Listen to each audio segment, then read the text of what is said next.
Hey everyone, welcome to iCommunicate.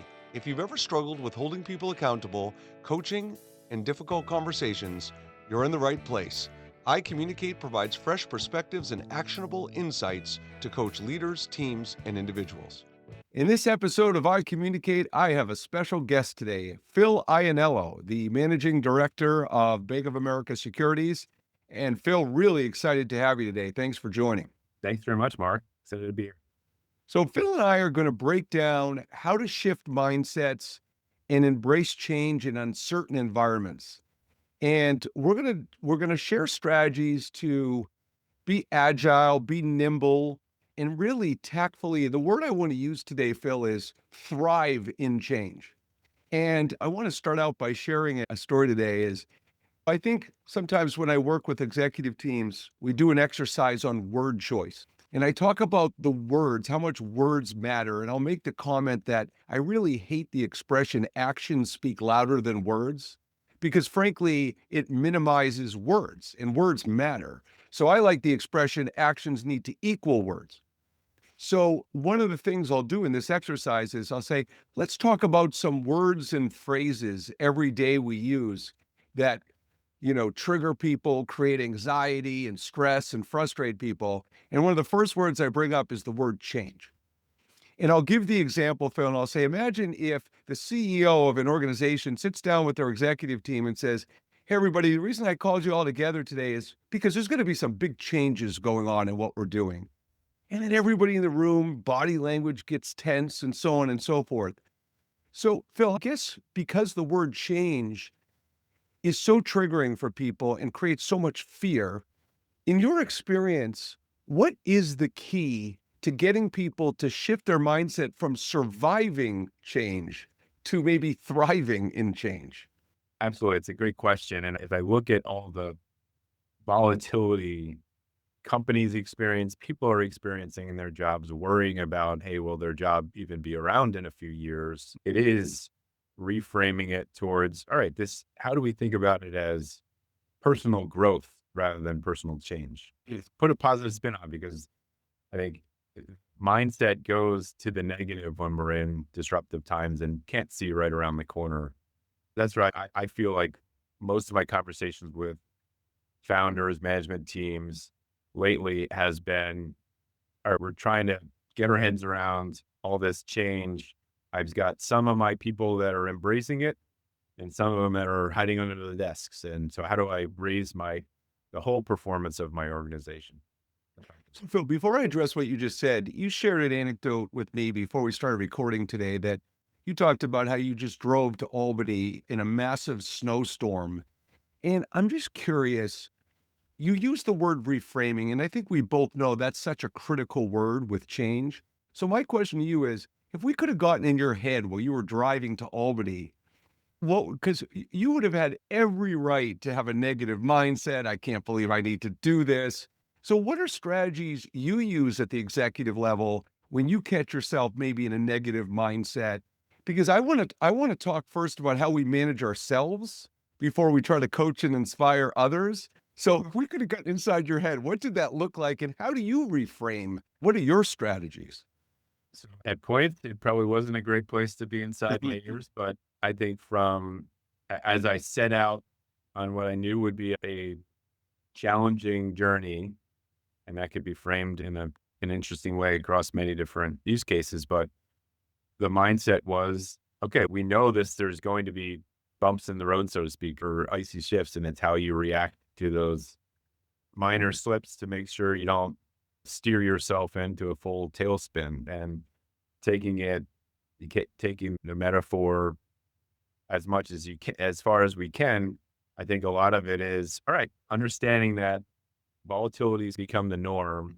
How do I create an expectation that these things are going to happen and align myself that regardless of what life throws at me, there's things I can control and ones that I can't control. And so much of life is how you react to the thing that you can't control to get back in focused on what you can. And that's how I try to lead by example with my team of, hey, there's a lot of things that we can't have full control over, but there's a lot of good things we can. So let's focus on things we can, but also know that it's not going to be there's a smooth sailing every day. Yeah, a couple of things, Phil, as I hear you say that. One of them is when I think of the expression control what you can control, let go of what you can't. It's one of those expressions that we've all been taught. We've all heard, but how do you execute that mindset? And I think when you're talking to fellow executives, when you're talking to VPs or directors, clients, things like that, if they're expressing fear and frustration around the amount of change or the type of change, one of the challenges is if you work for me and you're expressing that fear or frustration, and I look at you and go, come on, Phil, you got to control what you can control. You're going to want to punch me. Like you're going to be like, are you kidding me? That's what you're coming back with. And one of the things about executive presence and influence that I think is a blind spot and gets missed is the power of validation. And I think that if I look at you in that moment and I say, instead of saying, come on, Phil, we get to control what you control, I say, Phil, honestly, if I was in your shoes, I'd probably feel the same way. And I can understand why this is frustrating. And let's figure out, because we're not going to be able to control X, but maybe we can brainstorm about what we can control here. And let's think about how Sure. we can impact that change. But I think, Phil, without that validation piece, I think it's gonna potentially frustrate people. And I have to tell you, one of the biggest recurring themes I see in the organizations we work with is when people are not bought into the change or embracing the change because they'll say, we've tried this before, it doesn't work, or last time we had a situation like this, we tried to do X.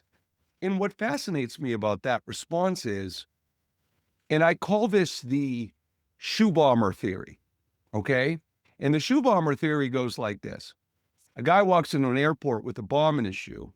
Millions and millions of flights in the history of man and womankind, yet now we were taking off shoes for the rest of our lives. One act in an egregious overreaction by the FAA. So now we're doing that. Now, granted, that restriction has now since been removed. However, the point I make with the shoe bomber theory is our brains are so wired to protect against bad and negative experiences repeating that we glob onto the negative and don't remember the positive. So, for instance, if someone says to you, oh, here we go again, we tried this before last time, and your thought is, hey, can I ask you a question? You've been here 12 years. I'm just curious, how many changes do you think we've undergone in the last 12 years? And the person says, oh, I don't know, probably 5 to 10. Would you say that most of those changes have been the right move and have been very effective and have been necessary? Yeah, probably. It's just interesting that you remember the one that didn't work.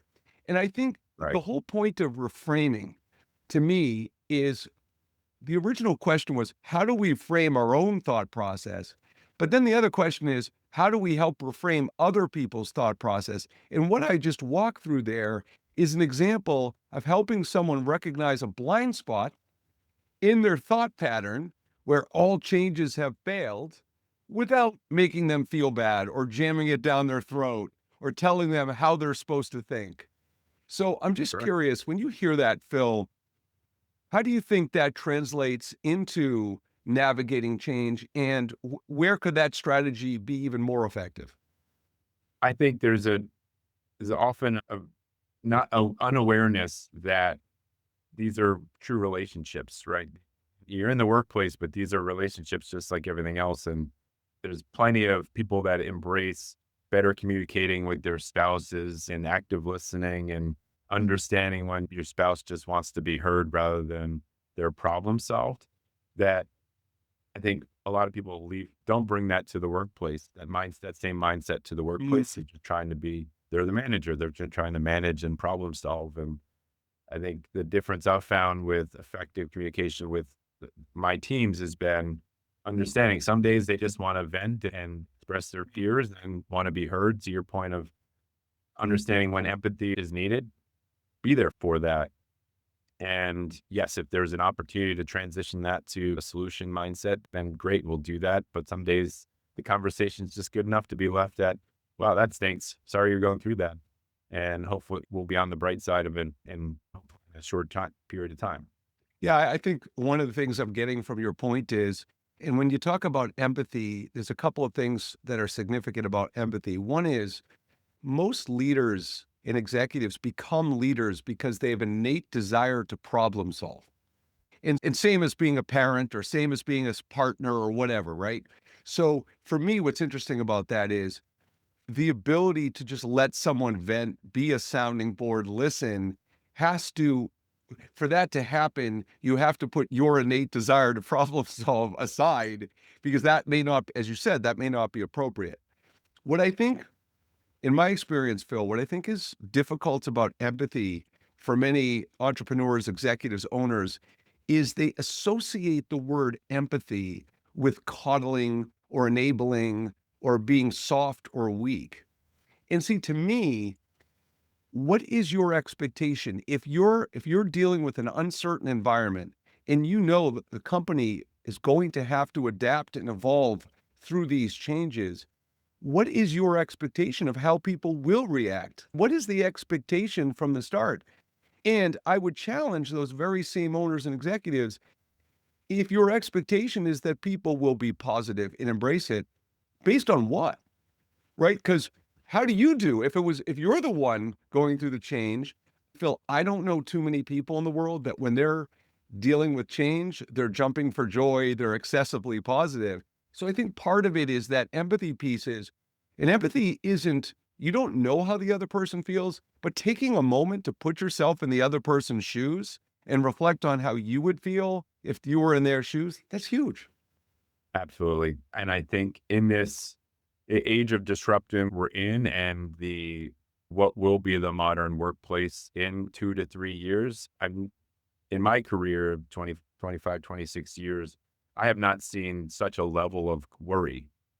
And there are certainly people that are excited. So to your point of, yes, there are people that have gotten to the other side of the worry and said, wow, these things can make my job incredibly more efficient. And they're coming out as power users and truly differentiating themselves in the workplace.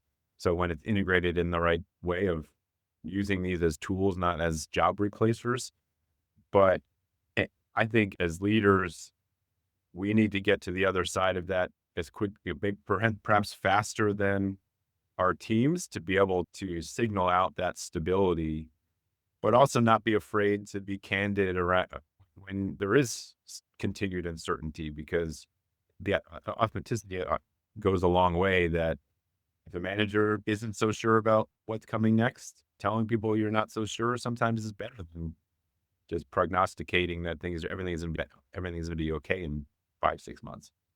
Yeah, and I think that what happens, I'm sure you're familiar with the expression fight, flight, freeze, right? When you face adversity or difficulty, and F word that isn't included in fight, flight, freeze is face.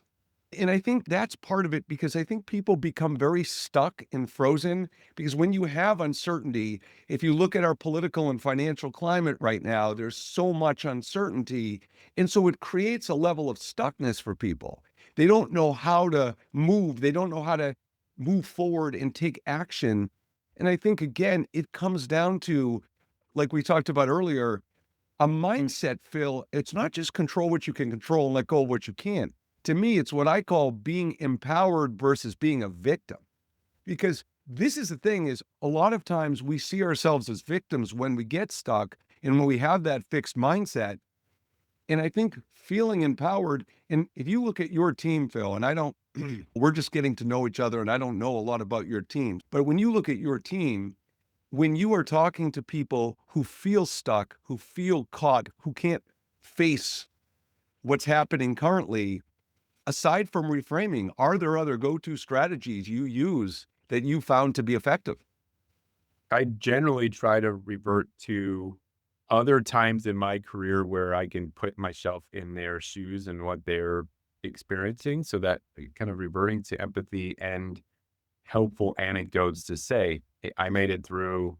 This is some strategies I integrated to get it through." Or in some cases, I did a terrible job processing that 10, 15 years ago when I went through it. And here's what I learned from doing it poorly that I would recommend you don't do. And I think that level of candor again it's helpful to just show that, hey, people have flaws and we all can be in a state of panic sometimes, regardless the number of books we read. And I'm sure that I'm not the best communicator with my wife every day. I'm on the right side of things. It's all right. That's awesome. Yeah, I think you just alluded to something that is really underscored in communication, and that's storytelling. And I have someone in my life, and I will make that person nameless. And I will say that, and we all know people who, when someone's sharing an experience or perspective, whether it's personally or professionally, that person will immediately be like, let me tell you how it affects me. And let me tell you about my experience. And they try to like one up you and tell you a story or whatever about an experience. And I think for me is the power of storytelling. There's a reason why motivational speakers make so much money, right? Because they tell stories and people love to hear stories. So I think the way to use stories to navigate change, I think there's two really powerful ways to do it. I think one of them goes back to what I was talking about earlier, that if you actually have the other person reflect on past experiences that have been successful and say, when you reflect on past experiences, can you think of any stories of when you've navigated change in the past, which is the ultimate coaching tool because they're recognizing it instead of you telling them to recognize it. So Sure. I think that's a great way to use stories. And I think the second way is it's like what we talked about before, Phil. If someone is struggling or venting or needs to just be heard, if you look at someone and say, again, I validate, I understand where you're coming from. And would you mind if I share a story of an experience I've had in the past where something similar happened and how we navigated it? So I think, but it's more of a tone and word choice there. It's the way you present the story and frame the story. And would you mind if I share and so on and so forth? And that's a tricky thing to me, Phil, about communication. I mentioned earlier in the show about word choice. Most people have heard the importance of using the word and versus but. The reality, though, is reframing change as opportunity, using and versus but, asking questions so people realize their own blind spots and mindset struggles. These are such critical components of communication. And I don't find communication to be hard to know those things, but to apply them in uncertain environments when people are frustrated, stressed, triggered, that's when you earn your money. So what do you see most common mistakes by founders navigating these things? Is it I just that is it connecting or Yeah, I think there's two big ones. And I'll do the easier one first, although neither are easy. I think the bigger one is so many founders are focused on getting alignment and consensus. And I think that's a problem because depending on how many people you need to align, good God, the amount of time and effort and energy that could take, it's not realistic. I am less interested in getting alignment and consensus, and I'm more interested, number one, in using the strategy of disagree and commit. And what disagree and commit means is when you're evolving through change and navigating these environments, let's say, Phil, we have a founder and his or her team in a room with 10 people. And let's just say, for the sake of argument, of the 10 people, seven of them are on board, two of them are in the middle, and one of them's a naysayer. Yeah, they're like, I'm not bought into this at all. And let's be clear in this discussion, one of the most critical aspects of navigating change is getting people comfortable to speak their truth. Because there's going to be some people in that room that aren't going to say anything, that are going to present as if they're on board, but aren't right? actually going to be on board. But that's for a different discussion. So the first thing of disagree and commit, the way it works is that you look at everybody in the room and you say, after everybody, and this is the key, Phil, to disagree and commit, everybody's had to have a chance to feel heard and understood. It only works if everybody had a chance to speak their truth and voice their concerns. And then at that moment, when that discussion's been had, the founder or CEO looks at everybody in the room and says, okay, I need to know if everybody can disagree and commit. And what that means is that you may not agree with the decision we're making. If it was your company, it may not be your choice. But when you walk out of this room, you're going to present to the others in the organization, your team, your peers, that you're just as much on board as if you agreed and committed. Interesting. It's huge because where I see change initiatives fail constantly is that cascading communication. So once that top level makes the decision and everybody leaves the room, it's the optics and the presentation of that change that can derail quickly. So I think the disagree and commit is a more viable strategy. And honestly, I always protect about giving absolute opinions and perspectives. And I will say this, the only acceptable, this is very rare for me to say something like this, the only acceptable things for not disagreeing and committing are moral and ethical opposition. Sure. So if you have moral and ethical, okay, I get that. And part of what we're doing when we navigate change is we're trying to ascertain, are you on board? Because there are certain situations, I've seen it quite a bit, Phil, where when they can't disagree and commit, when an executive can't, you might need to let them go, depending on the importance and significance of the change. Yeah, because to your point, the consensus-based leadership, you're often not going to get there full uniform way. And why do you need to get there? In a perfect world, sure, that's what you're striving for, alignment and consensus. But you were joking with your wife, like, my girlfriend and I, we don't necessarily agree on every single thing. And we will be supportive of each other, even on things that we don't disagree with. Again, as long as it's not like a moral or ethical. So I think that's one very critical tool of disagree and commit. And the other answer to your question, Phil, is the assessment of change readiness.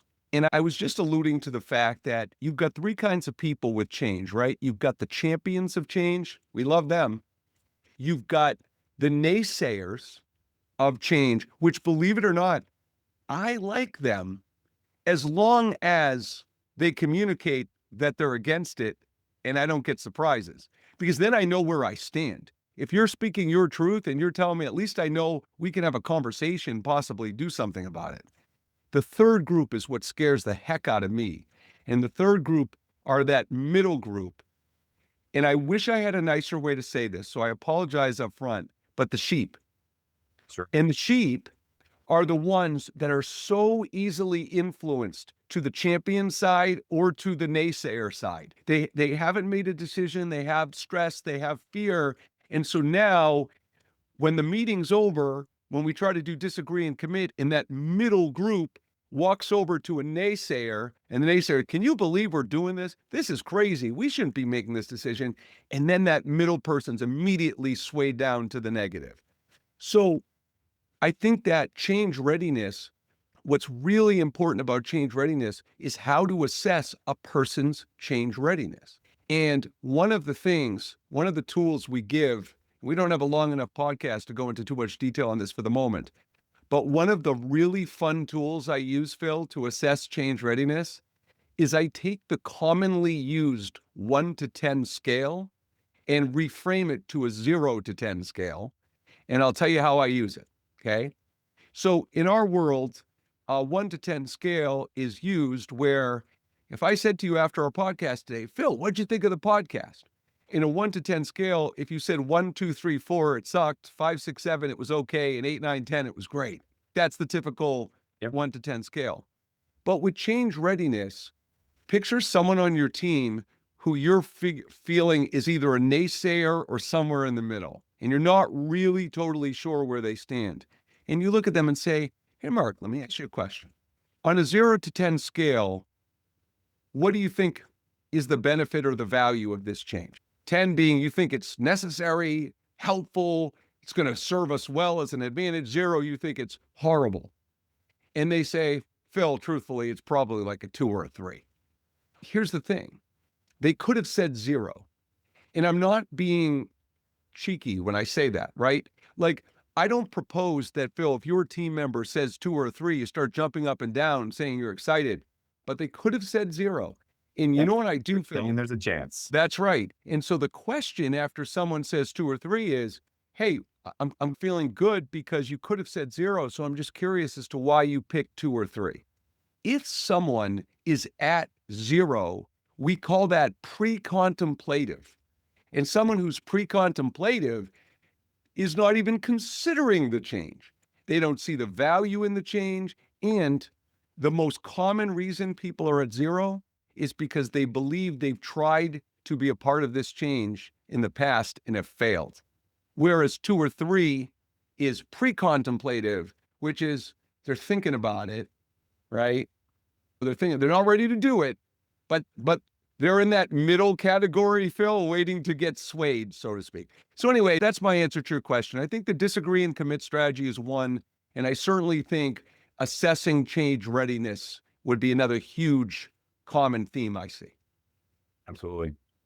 And as we navigate this changing workplace, I think you have clearly people that are in that bold mind. I want this is an opportunity to be differentiated in the workplace, and then, like you said, perhaps potentially others that are fearful or and completely antagonistic to it, and then a lot of indifference. And they sort of the adage of the opposite of love is indifference, not hate. It's in that category of if you're indifferent to it, then what's your stance on anything? That's really interesting. Yeah, and I will add one final thought on that. On the 0 to 10 scale, it builds on what you just said. 5 is actually a word that we commonly almost always look at as negative, but in the change readiness scale is seen as a positive. And the 5 is ambivalence. And the reason why 5 is a positive in change readiness is it means that if you're at 5, you're neutral. You detached from your mindset, your emotions, and every preconceived notion or belief system you had about that change. So at 5, we call that the preparation stage. Right. And that's critical because, like Phil, if I ever was, someone said to me, "Boy, what'd you think of that Phil Ianniello? What'd you think of him? Oh, he was really ambivalent." You'd be like, "Really, Mark? You're calling me ambivalent?" You wouldn't see that as a good thing. But in change, it's neutral, and that's a good thing. That's really interesting. I never thought about it that way. Yeah. So, Phil, one last thing, before we wrap up today is if you, I want to ask you the same question. When you look at the specific challenges, whether it's communication, whether it's mindset, whether it's motivation, what are you seeing? If you had to make the top two reasons that people really struggle to embrace and adapt to change, what do you see?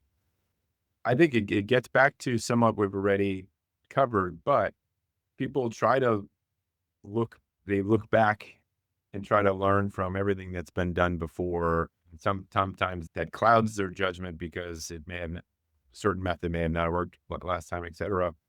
But also, I think right now we're in this unique situation where the way people work and differentiate themselves in the workplace is probably different than it's been potentially ever, or at least since other step function changes like integration of computers and the internet into the workplace.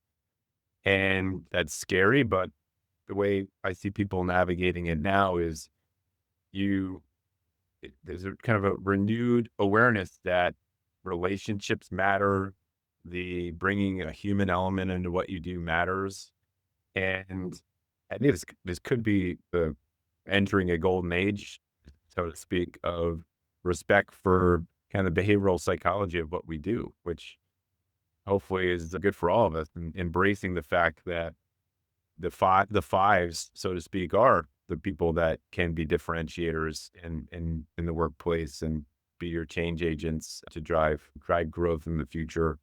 When it's been thrown around the past few weeks that knowledge is dead. Okay, there's the certainly hyperbole to that maybe the table stakes of what studying and all that brings in terms of differentiation has certainly changed. How else do you bring differentiation to win in the workplace, win with customers?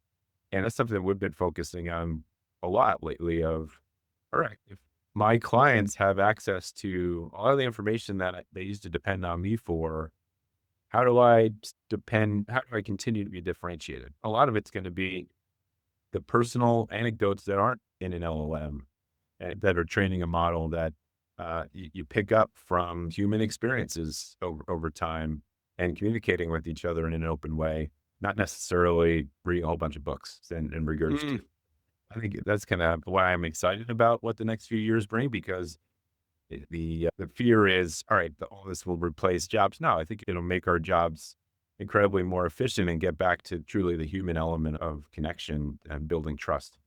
Yeah, that's great, Phil. And three final comments for me here. One is, look, you and I in the last 40 minutes have changed, right? We are not the same people we were 40 minutes ago. And that to me, one of the tools in change is acceptance. Except it's not a line, it's not a manipulative tool.